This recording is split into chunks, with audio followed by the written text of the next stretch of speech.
ছোট্ট একটা বোন আছে, ওর নাম হচ্ছে বুশরা। ছোট্ট মেয়ে, বয়স 6 বছর হবে। আমি একটা অবাক করার বিষয় আপনাদেরকে শেয়ার করছি, জাস্ট মোটিভেট করার জন্য, শো অফ না।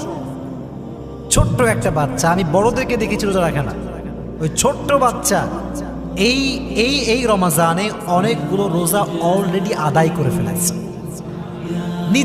নিজেই।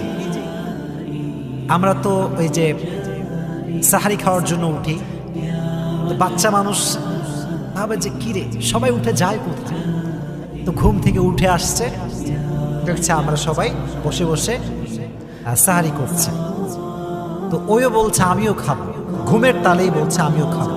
তা আমি বললাম মাকে যে মা দাও, ও খাক, আমি জানি যে রোজা রাখবে না, কারণ ছোট্ট বাচ্চা, ও কেমন রোজা রাখতে পারে। তো খাওয়ালাম শখ করে, সকাল যায় খায় না, দুপুর যায় খায় না,